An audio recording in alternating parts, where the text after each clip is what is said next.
Hello everyone, welcome to Maths Junction. आज हम करेंगे NCERT class 8 chapter number 2 linear equation in one variable, एक चर वाले रैखिक समीकरण। इसके अंदर देखेंगे एक्सरसाइज 2.4 क्वेश्चन नंबर 6 to 10। ठीक है, 1 से 5 तक अपन ने इससे पिछले वीडियो के अंदर देख लिया है। ठीक है, तो क्वेश्चन नंबर 6 to 10 देखेंगे। तो शुरुआत करेंगे क्वेश्चन नंबर 6 से। क्वेश्चन नंबर 6 आपकी स्क्रीन पे दोस्तों, क्वेश्चन पढ़ लीजिए सबसे पहले। क्वेश्चन आपसे कह रहा है, there is a narrow rectangular plot reserve for a school. ठीक है, आपके पास में एक संकड़ा क्या है, आपके पास में एक तंग आयताकार भूखंड है। ठीक है, रेक्टेंगुलर प्लॉट है जो स्कूल के लिए रिजर्व है। ठीक है, इन माहुली विलेज। ठीक है, एक माहुली गांव है, उसके अंदर the length and breadth of the plot are in the ratio 11:4। अब वो रेक्टेंगुलर प्लॉट है, उसकी जो लेंथ और ब्रीथ का रेशियो क्या है, 11:4 है। ठीक है, at the rate of ₹100 per metre it will cost the village panchayat ₹75,000 to fence the plot. ठीक है, 100 रुपये पर मीटर की दर से, ठीक है, 100 रुपये पर मीटर की रेट से उसके जो प्लॉट है ना, उस पे चारों तरफ फेंसिंग बाड़ कराने का खर्चा कितना आया, 75,000 रुपये आया उस गांव की पंचायत का। What are the dimension of the plot. तो बताइए प्लॉट की डायमेंशन क्या है। डायमेंशन मतलब यहाँ तो एल और बी है, तो आपको लंबाई और चौड़ाई बतानी है कि उनकी कितने कितने की है वो। ठीक है, और सब कुछ अपने मीटर में चल रहा है। ठीक है, पर मीटर में कॉस्ट दे रखी है, तो मीटर में आएगी लेंथ और ब्रेथ। देखेंगे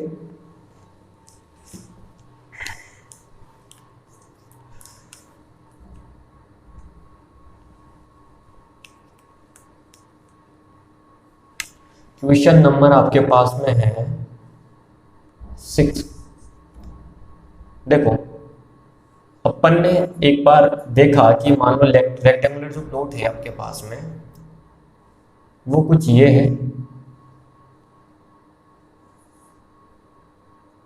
इस रेक्टेंगुलर प्लॉट की जो डायमेंशंस हैं, उनका रेशियो दे रखा है 11:4। तो आप मान लेंगे कि लेंथ कितनी होगी 11x और ब्रेथ कितनी, आप प्लेट कर लेंगे 4x।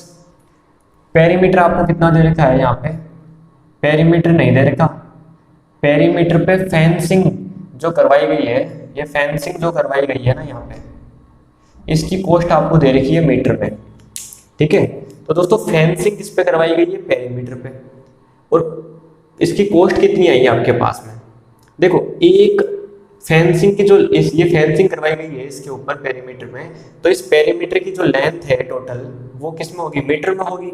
तो 1 मीटर के 100 रुपये लगे हैं, तो इस पे जितना भी मीटर होगा तभी तो उस पर कितने लगे हैं, 75,000 रुपये लगे हैं ना। तो आपको फेंसिंग कहाँ से निकल के आएगी। देखो भाई, कॉस्ट इक्वल टू क्या होता है, फेंसिंग की कॉस्ट जो हुई है वो वहां पर आई है पेरीमीटर इनटू जो टोटल इसकी कॉस्ट आई है फेंसिंग की, पेरीमीटर इनटू रेट, जो भी जिस रेट से हो रहा है। ठीक है, तो ये पेरीमीटर कैसे निकलेगा, इस रेट से आप इसको टोटल कॉस्ट को क्या कर देंगे, डिवाइड, तो ये पेरीमीटर निकल जाएगा आपके पास में। ठीक है, तो पेरीमीटर आपके पास में कैसे निकलेगा, देखिए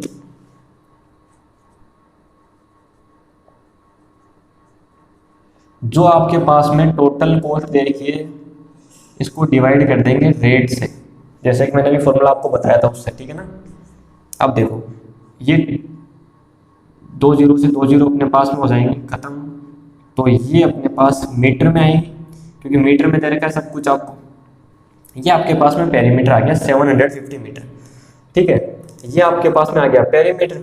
अब देखो पेरीमीटर का वैसे फॉर्मूला क्या होता है, पेरीमीटर का फॉर्मूला होता है 2 × L+B होता है। तो आप जो वैल्यू रखेंगे, L आपने क्या लेट की है, late L = 11x and B = 4x। ये तो आपने लेट की है, माना कि जो लंबाई है वो 11x है और चौड़ाई कितनी है, 4x है। तो अब इसमें रखेंगे जब आप इसको, L 11x और यहाँ पे कितना 4x = 750, ये हो जाएगा अपने पास 15x, और ये इधर बाहर अपने पास 2 है। ठीक है, इन दोनों को आप उधर नीचे लेके जाएंगे, ये F2 इसको इससे मल्टीप्लाई कर लिए तो 30x हो जाएगा। तो 750 अपॉन 30, 0 से 0 कैंसिल, 3 से हो जाएगा 25।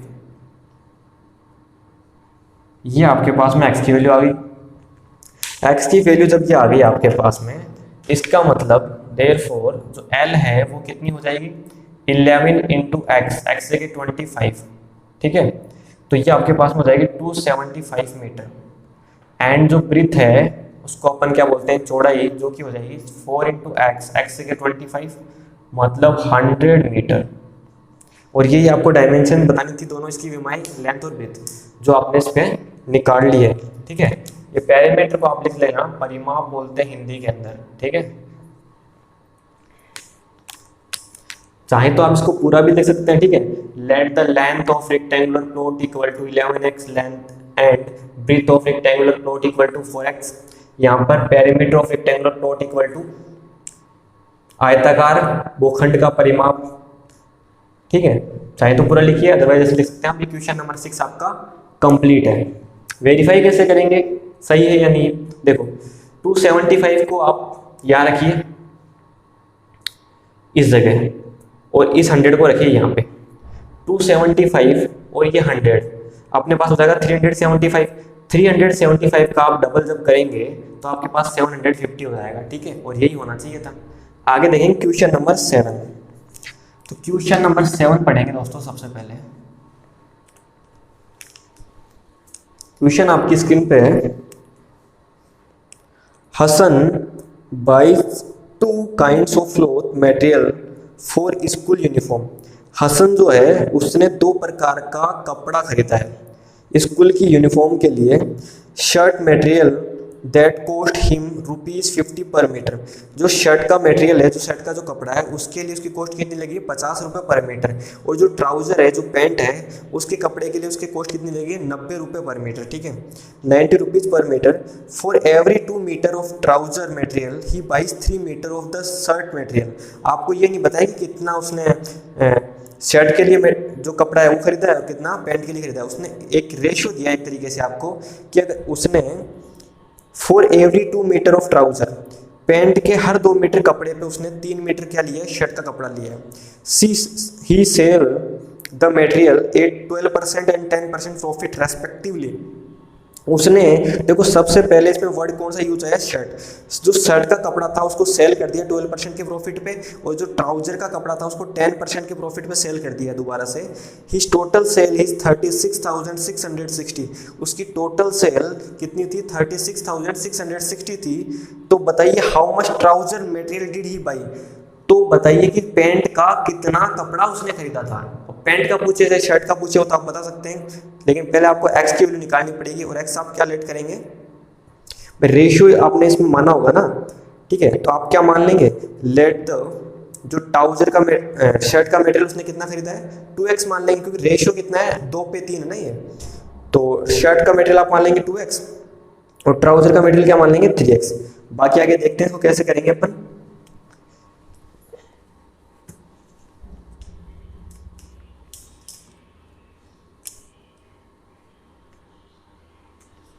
देखेंगे लेट द शर्ट मटेरियल, ठीक है भाई। जो शर्ट का मटेरियल आपके पास में है उसने टोटल शर्ट का मटेरियल कितना खरीदा है,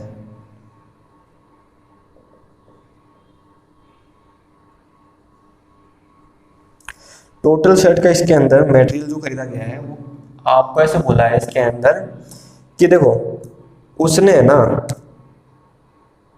हर 3 पे, ठीक है, 2 मीटर कपड़ा खरीदा है पैंट का, ठीक है। ट्राउजर जो है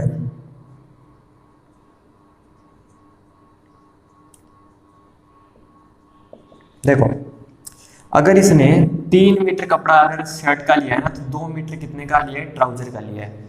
इस रेशियो में लिया उसने, तो अपन इसको मान लेंगे 3x टोटल, इसको मान लेंगे 2x, ठीक है। अब देखेंगे आगे।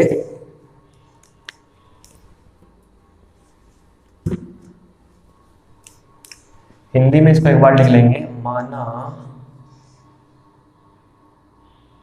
टोटल कुल शर्ट का कपड़ा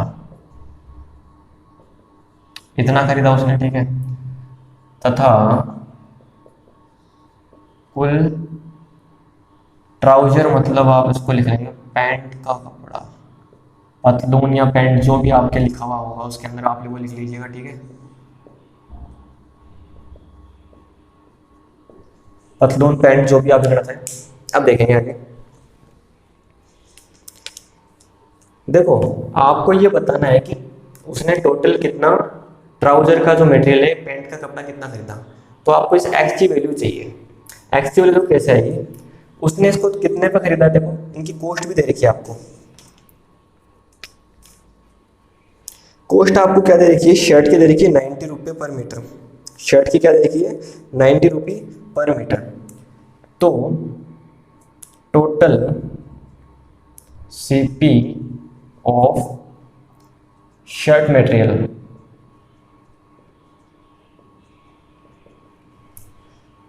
₹90 है ना, 90 रुपये पर मीटर। तो ये आपके पास में हो जाएगा 3x into 90, 3x into 90। Shirt की आपको 50 दे रखी है ना, शर्ट की 50 दे रखी है, तो ये हो जाएगा 150x। भाई आपने इतना मीटर कपड़ा खरीदा इस रेट से, तो ये टोटल आपके पास में पैसा इतना खर्च हो गया आपका, ठीक है। कॉस्ट प्राइस उसकी सीपी। इसी प्रकार से total CP of trouser material, देखो टोटल कितना खरीदा, 3x 2x कपड़ा, रेट कितनी थी 90 के हिसाब से, तो 180x, इतने पैसे खर्च हो गए आपके। फिर देखो इनको सेल कर दिया गया, क्या कर दिया गया, सेल।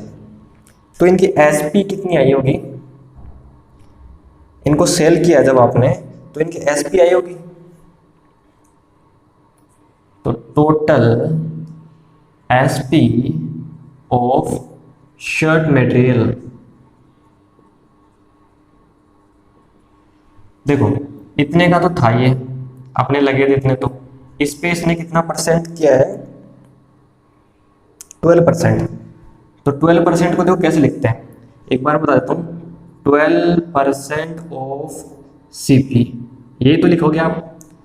परसेंट को हटाओगे तो नीचे क्या लगेगा, 100, ऑफ का मतलब मल्टीप्लाई, और ये 150x का 150x, ठीक है।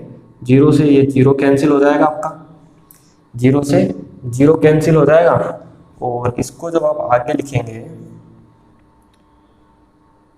5 से काट लीजिए इसको, ये 5 से 2 टाइम, 5 से 3 टाइम, 2 से 6 टाइम, तो ये कितना हो जाएगा, 6 3 सा 18x, ठीक है, 6 3 सा 18x। तो 150x plus 18x equal to कितना हो जाएगा, 168x। ये टोटल एसपी, मतलब इतने में उसने शर्ट का मटेरियल क्या कर दिया, सेल कर दिया। अब इसी प्रकार से अपन आगे निकालेंगे किसका, total SP of trouser material. Trouser का मटेरियल कितना था, 180x, इसका कितना परसेंट, 10%। तो कैसे लिखेंगे, 10/100 इंटू 180x, जीरो से जीरो कैंसिल, जीरो से जीरो कैंसिल, तो 180x में ये 18x करेंगे तो कितना आ जाएगा, 198x, ठीक है ना। अब आगे देखेंगे,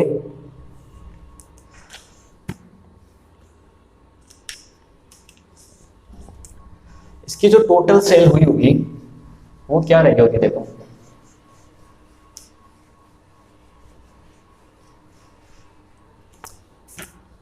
भाई जो इसकी टोटल सेल हुई है, ठीक है, जो इसने टोटल सेल करी है कितने रुपए में करी है, 36,600 में, ठीक है, 36,600 में इसने टोटल सेल करी है। अब आप भी तो यहाँ पे देख रहे हो, ये भी तो सेलिंग प्राइस है, ये भी सेलिंग प्राइस है। आप एक्स की टर्म में आप ये कह रहे हो कि इतने की शर्ट का मटेरियल और इतने का ट्राउजर का मटेरियल इसने सेल कर दिया, तो दोनों का जो सम है वही तो है ये 36,600, ठीक है ना। वही 168x प्लस 198x, ये शर्ट का और ये ट्राउजर का, दोनों को इसने जब बेचा है तभी तो इतने पैसे मिले उसको। ठीक है, अब दोनों को क्या करेंगे, प्लस करेंगे, तो ये 8 + 8 16 हो गया, 1 कैरी हो गई यहाँ पे, 16 हो गया, फिर 1 कैरी, तो ये हो जाएगा 366x = 36,600। तो 36,600 अपॉन 366, ये x की वैल्यू कितनी आ जाएगी आपके पास में 100। इससे ये 1 टाइम 2 0 की 2 0 तो 100 आ गई। ठीक है, x की वैल्यू 100 आ गई। आपसे पूछा क्या इसने पूछा है ट्राउजर का मटेरियल कितना उसने परचेज किया था। शर्ट का पूछता तो यहाँ रख देते, ट्राउजर का पूछा तो यहाँ रख देंगे। तो therefore total trouser material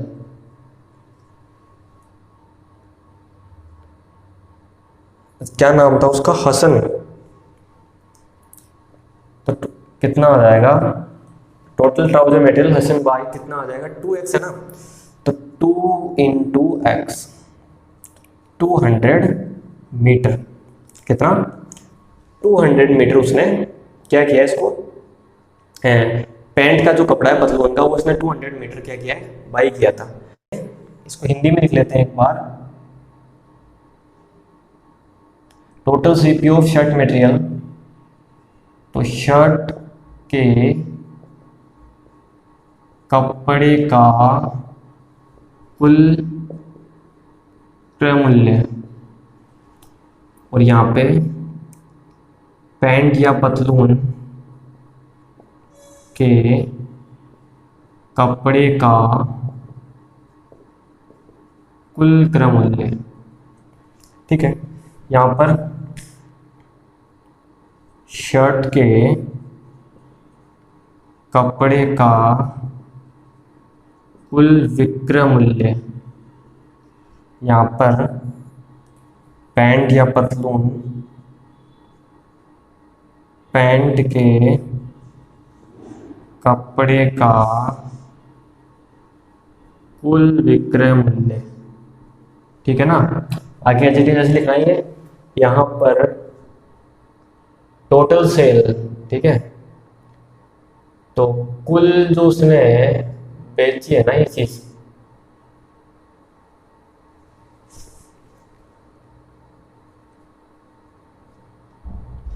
total जो सेल की उसने,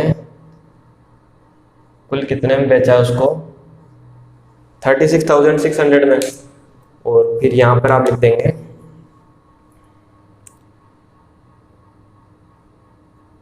कुल पैंट का कपड़ा कितना खरीदा था उसने,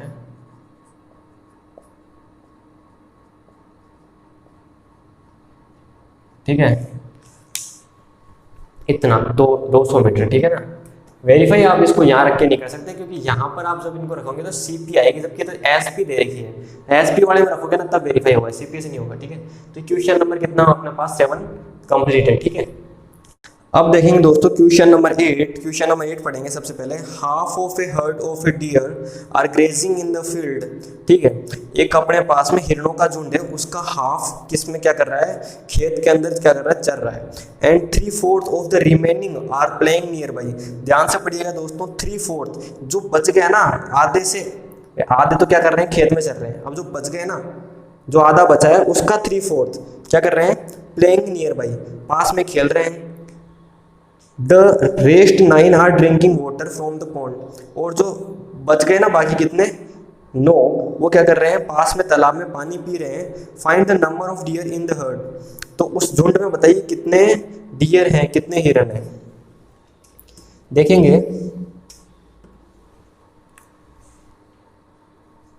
let the number of dear इन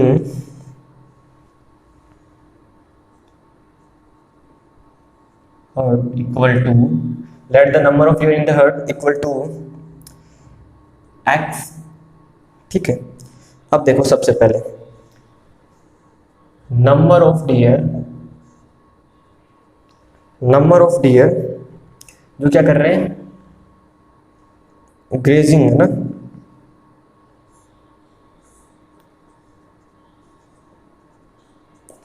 इसका हाफ, तो x का हाफ कितना होता है, हाफ ऑफ x मतलब कितना हो जाएगा अपने पास में x अपॉन 2। आगे देखेंगे नंबर ऑफ डियर प्लेइंग,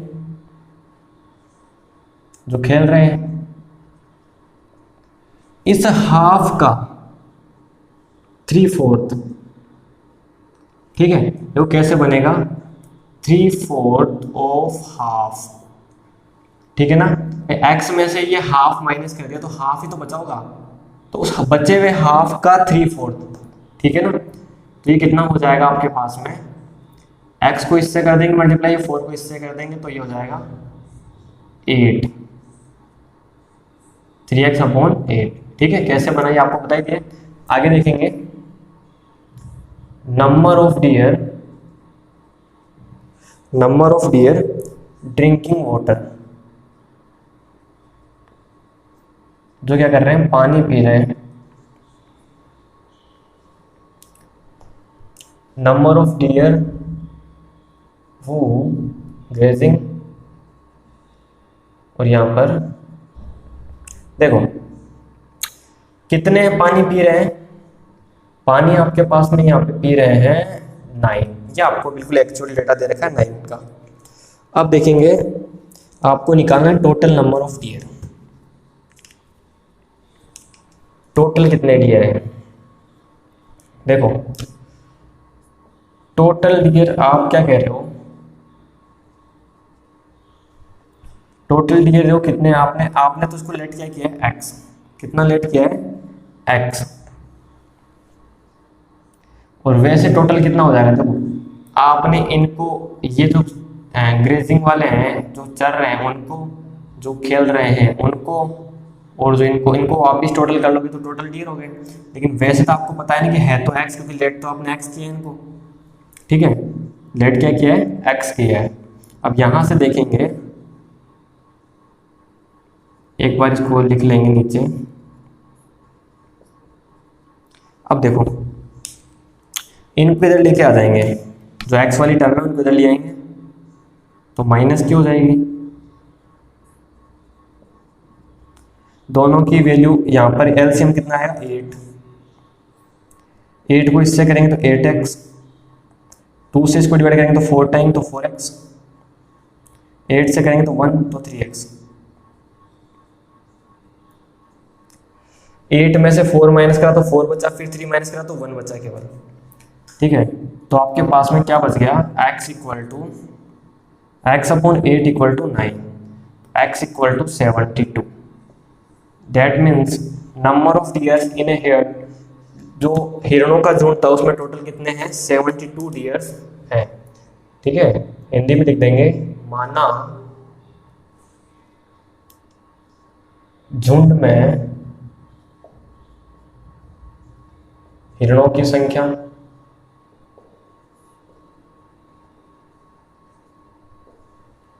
यहां पर चरने वाले हिरणों की संख्या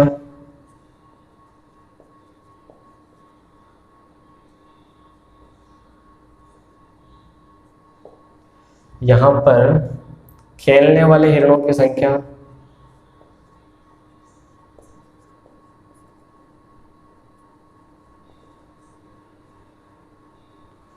और यहां पर क्या आएगा, पानी पीने वाले हिरणों की संख्या।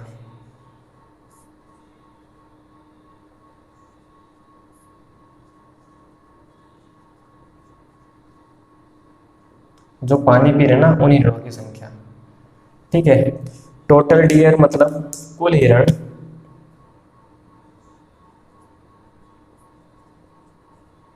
कुल हिरणों की संख्या या कुल हिरण, ये आपके कितना आ जाएगा 72 आ जाएगा फिर, ठीक है। वेरीफाई करना हो तो इसको 72 को यहाँ रखो, 72 को 2 से डिवाइड करेंगे कितना आएगा 36, कितना आया 36, फिर इस 72 को यहाँ रखो, ये 8 से कट जाएगा 9 टाइम, तो 9 3 से 27 हो गया। इन तीनों को प्लस कर लो, कितना आ रहा है दोबारा से 72 ही आ रहा है भाई, 9 और 27 36, 36 और 36 72, इसका मतलब आपका आंसर बिल्कुल ठीक है। ठीक है ना। क्वेश्चन नंबर 8 आपका कंप्लीट है। अब देखेंगे क्वेश्चन नंबर 9। क्वेश्चन नंबर 9 पढ़ेंगे दोस्तों। एक grandfather is 10 time older than his granddaughter. एक जो दादाजी हैं वो अपने जो पोती है उनकी उससे कितने टाइम है, 10 गुना उनकी एज है। He is also 54 year older than her.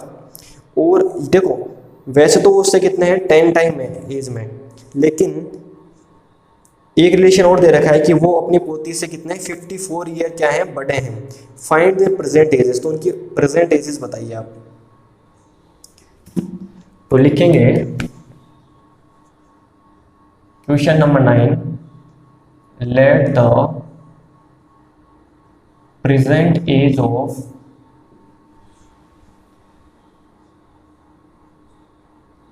Granddaughter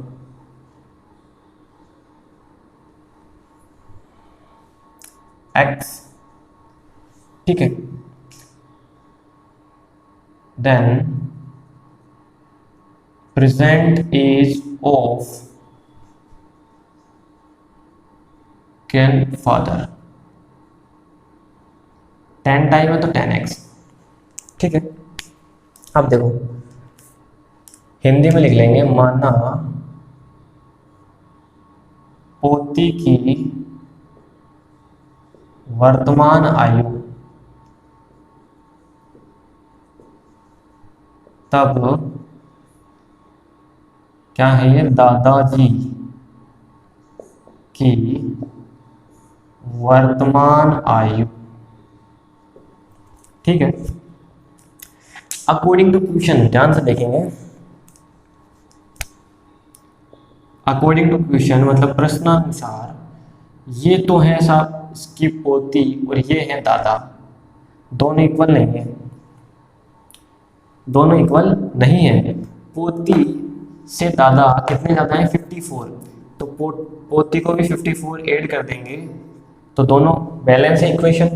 भाई इसके पास भी 54 आ गए, दोनों एक इक्वल हो गए, ठीक है। अब देखो ध्यान से, एक्स एक्स एक तरफ कर लेंगे, बिना एक्स एक तरफ कर लेंगे, या तो आप इसी को ऐसे रिवर्स करके यहाँ लिख लेंगे, लेफ्ट हैंड साइड की जगह राइट हैंड साइड, राइट की लेफ्ट हैंड साइड, तो ये हो जाएगा 10x minus x equal to 54, तो 9x इक्वल टू 54, तो x इक्वल टू 6, कितना 6। Therefore present age of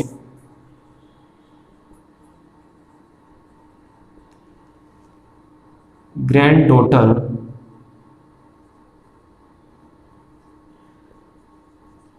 six year, ठीक है, एंड प्रेजेंट एज ऑफ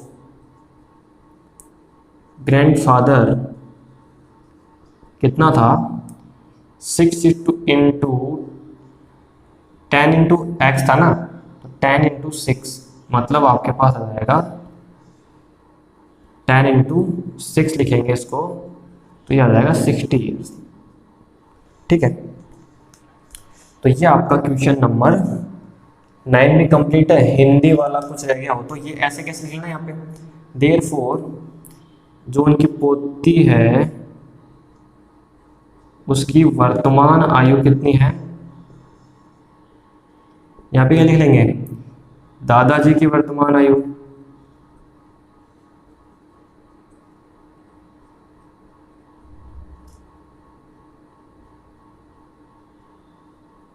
ठीक है।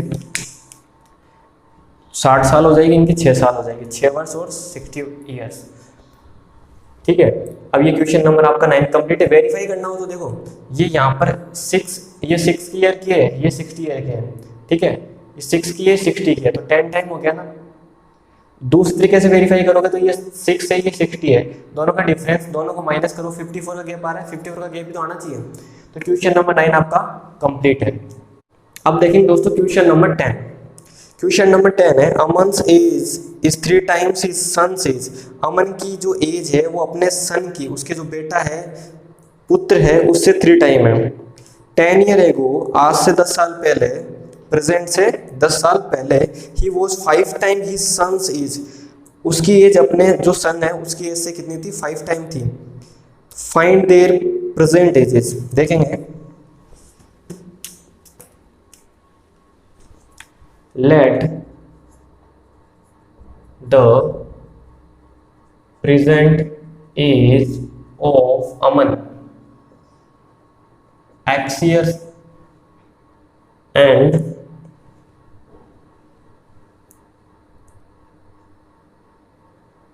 that the present age of Aman's sons, है ना, अमन के सन की x है तो अमन की कितनी है, 3 टाइम है। Present age of Aman 3 time है, ठीक है। 10 ईयर एगो, 10 ईयर एगो, 10 साल पहले। तो देखो 10 साल पहले क्या रिलेशन होगा इनका, 10 साल पहले इनका क्या रिलेशन होगा कि जो इनकी एज है ना, इसकी अमन की एज 10 साल पहले he was 5 time he sons age, अपने सन्स की एज का कितना था, 5 टाइम था। तो बताइए कि उनकी प्रेजेंट एजेस वो कितनी कितनी है, देखेंगे। देखो 10 साल पहले age of 10 year ago, age of Aman's son, तो जो अमन है उसके जो सन है ना,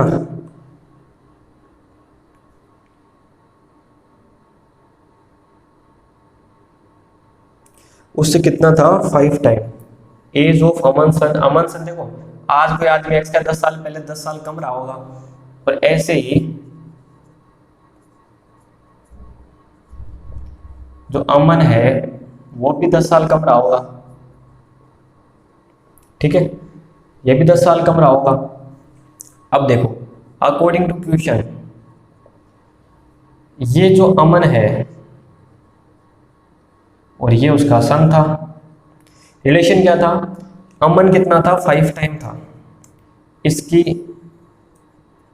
जो सन है उसकी एज से, अमन की एज इसके सन की एज की 5 टाइम थी, तो ये 5 टाइम है अमन, तो सन को 5 से क्या कर दो, मल्टीप्लाई। अब इसको आगे सोल्व करेंगे।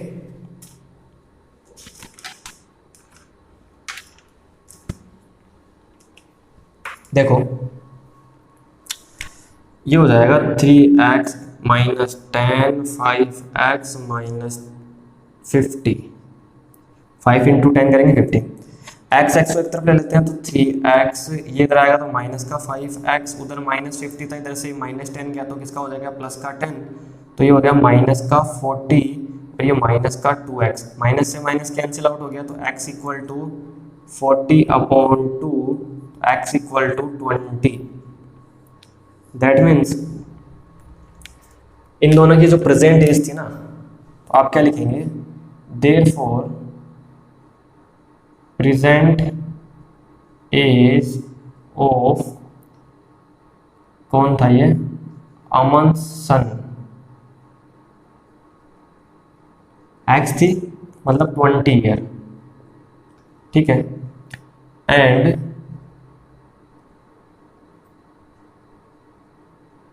प्रेजेंट एज ऑफ अमन कितना, 3 इंटू एक्स मतलब 3 इंटू 20, मतलब ये हो गया 60 ईयर्स, ठीक है, कितना हो जाएगा, 60 ईयर्स।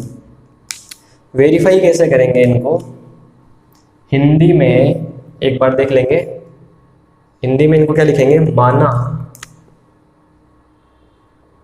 अमन के पुत्र की वर्तमान आयु तथा अमन की वर्तमान आयु, ठीक है, 10 ईयर को मतलब 10 साल पहले, 10 वर्ष पहले, ठीक है। एज ऑफ अमन सन्स, अमन के 10 साल पहले अमन के पुत्र की आयु तथा अमन की स्वयं की आयु, फिर अकॉर्डिंग टू क्वेश्चन आपको पता ही है, कई बार आ चुका है तो प्रश्नानुसार है, ठीक है ना। फिर ये चल रहा है, यहाँ पे क्या लिखेंगे, present age of Aman son, therefore Aman के पुत्र की वर्तमान आयु कितनी हो जाएगी, 20 ईयर्स। और यहाँ पर अमन की वर्तमान आयु ये कितनी है, 60 ईयर्स, 60 वर्ष, ठीक है। वेरीफाई करना हो तो देखो यहाँ रख दो, ये उठा के रखो यहाँ 20 और यहाँ भी 20, तो 23 से 60 है भाई, ये 20 है, ये 60 है, तो इसका 3 टाइम ही तो है ये, ठीक है ना, इसका ये 3 टाइम है, तो ये वेरीफाई भी कर लिया आपने, इसका मतलब आपका आंसर बिल्कुल ठीक है। तो ये अपना क्वेश्चन नंबर 10 कंप्लीट है। आज अपन ने 6 से 10 तक देखा है, ठीक है। इसमें अगर आपको कोई डाउट हो तो आप कमेंट कर सकते हैं वीडियो के नीचे, या फिर आप हमारे टेलीग्राम ग्रुप में कमेंट कर दीजिएगा, उसमें पोस्ट करना है आपको किसी क्वेश्चन में कोई डाउट हो तो, ठीक है, वो आपको बता दिया जाएगा। बाकी आपको हर चीज़ अच्छे समझ में आएगी ऐसा मैं मानता हूँ। फिर भी कोई डाउट हो तो आप कमेंट कर सकते हैं, ठीक है। वीडियो अच्छा लगा दोस्तों, वीडियो को लाइक कीजिए, वीडियो को शेयर कीजिए अपने फ्रेंड्स के साथ में। ऐसे ही वीडियो आगे देखने के लिए चैनल को सब्सक्राइब कीजिए, बेल आइकन को प्रेस कीजिए। Okay, thank you friends.